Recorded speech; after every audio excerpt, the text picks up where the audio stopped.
with very high degree of probability, this is the best value smartphone of 2025. But don't let this statement trick you. This here might be the most significant mid-ranger with flagship-grade performance. Is the POCO X7 Pro that good?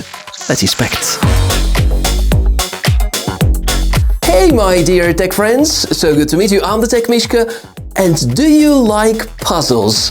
Because apparently Xiaomi do. Let me show you a smartphone from last year. That's the POCO X6 Pro. And POCO is Xiaomi's sub-brand which they operate globally and happens to be the most price aggressive, and they don't really use it for the Chinese domestic market. So what typically happens, they borrow some Redmi models, slightly revamp them, and release them globally under the POCO name. Same happened with the X6 Pro, one of the most successful mid-rangers of last year, which is a rebranded Redmi K70E from China. Because now we have the successor of the K70 series, we have the K80E. Maybe some of you were expecting that it's gonna be the new POCO X7 Pro, but it's not. So I'm presenting you the Redmi Turbo 4, or the way we're going to call it globally, the POCO X7 Pro. Everything about it now.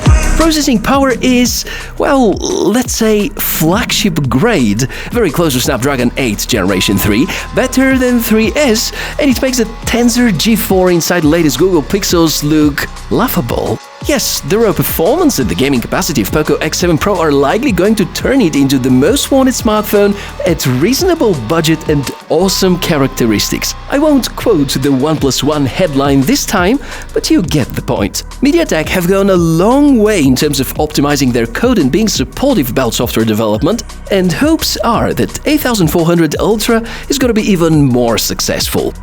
You can see that the provided results signal for unprecedented price-performance ratio, smoking out of the water a whole lot of much more expensive devices. And sure, gaming is awesome too. This here is the champion among all globally released and announced by Xiaomi devices in 2025 thus far.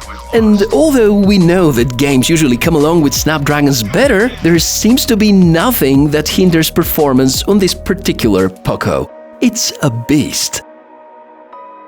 We have to admit that while the last year's model was also really fantastic about the overall performance, it was trailing about good camera balance and performance. This is why I'm very happy to say that the X7 Pro and its main image sensor is the same as what we have with the POCO F6 and some other good mid-rangers such as the CMF Phone 1 and many others. It's a 50-megapixel main camera, which is not flagship grade, but can actually be very decent.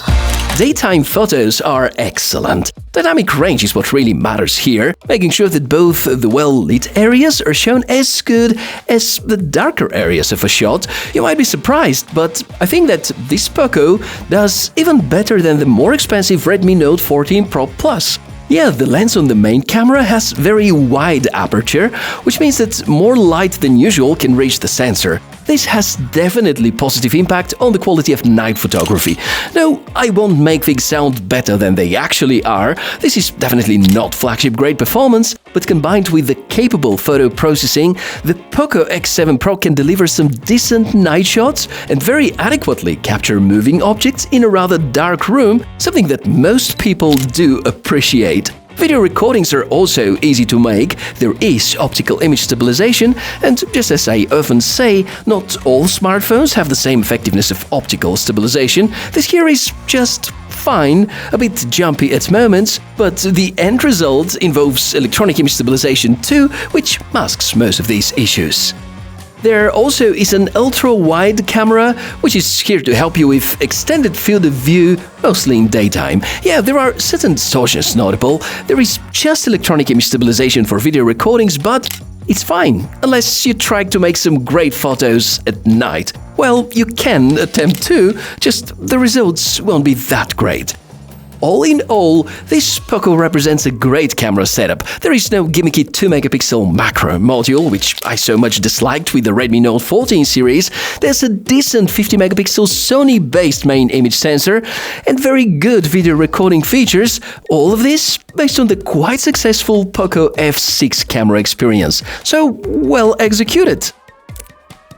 The design and the build quality are, let's say, unique as a starter. It's nice to see this good old-looking box with a charger included. Here's the phone, not as premium feeling as what some of you would hope for, but given the fact you're likely going to use it with the case, doesn't really matter. The back is plastic, cheap to replace and lightweight. The front glass is Gorilla 7i, meaning good grade of protection for mid-range devices. The phone has IP68 water and dust resistance, which is a very reassuring statement about the overall build quality. The design, well, not my thing. The colors are weird, but as stated, this is rather insignificant. The specs are quite the opposite, super important, because not only the processor is crazy fast, but there also are very current generations of memory and flash storage. There's the traditionally great for the series liquid cooled technology implemented, a big display with high refresh rate, unexpectedly large battery, very fast charging speed, and absolutely great array of supported connectivity protocols. As for software, the usual HyperOS Android treatment. Putting the camera and the design and the build quality aside, I think the rest of the specs are clearly flagship DNA. Think of last year's best Snapdragon. Well, the Dimensity 8400 Ultra comes really close. And at this point of time, I feel it's going to be very difficult to match this performance pack that POCO are packing within this price point. Time is going to show, of course, and we know that it doesn't really matter how great specifications a smartphone has, it's all about the overall performance and user experience. Therefore, we continue investigating, and the next stop would be the battery life. You are gonna love it! Given the bloated HyperOS, which usually consumes a bit more than some competitive solutions, and the larger than usual battery, you will enjoy close to 2 days between charges if you use the phone actively 2 to 3 hours per day. There, of course, are a lot of ifs and other variables, but you get the point. POCO are touch-basing on a psychological number that was hard to believe a few years ago, and there are a lot of promises about the battery longevity and the necessary precautions taken in order to deliver this. Charging can be as fast as 90 watts, but you can choose a more balanced power input as well as a battery-friendly concept to recharge only up to 80%. The screen on-time results make me super excited about this phone, so let's hope that updates are about to make the battery life even better. Because the display can be really bright, it could be one of the top consumers over here. POCO promised 3200 nits peak brightness. It's a very solid achievement, and like most other 2025 Xiaomi-made smartphones, it is gentle to the eyes when you read at night because of the high frequency of the PWM implementation. Long story short, less flickering for lesser eye irritation, proven and working. The screen resolution is also great. The color accuracy in this one is unbelievable from the standpoint of being a budget-oriented smartphone, and even offers 12-bit color depth. Oh, plus the high touch sampling rate and the 120Hz refresh rate, which gamers will for sure appreciate. Together with the rich audio. Here's a sample.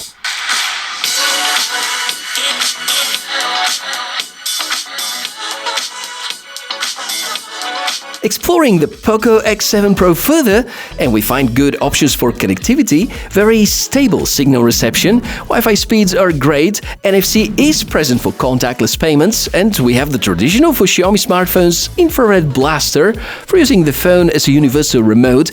Concerning the software, I should keep my biases for myself, should appreciate the decision POCO to maintain the software for a little longer compared to their previous generations, and to pray and hope that HyperOS will become lighter and less bloated.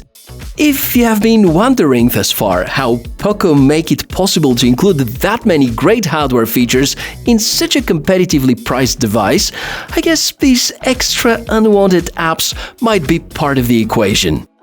Luckily, you can manually uninstall most of them or use a debloater software for that purpose. You can fine-tune and customize a whole lot of things on the UI, enjoy some features that other smartphones are not capable of providing, and get some really nice and smooth experience. But keep in mind that HyperOS doesn't have good reputation about battery life and quality updates, something that POCO promised to change in 2025.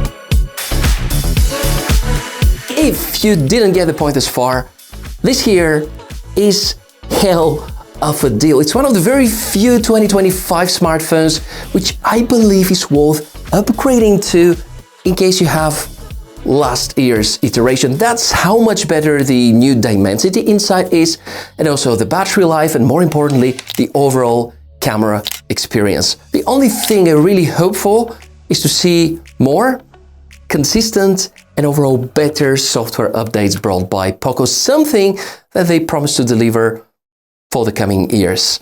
So yeah, that's a very easy to recommend smartphone, but I'm really curious to hear, how do you like it? And do you think that Realme or any of the other big players on the market are capable of delivering something as good or even better at the very same price point? Let's talk about all of this in the comment section below the video. Thanks very much for watching the video. If you find it useful, give it a like, subscribe to the channel for more cool tech inspections, and I guess we're gonna catch up in the next one. Bye!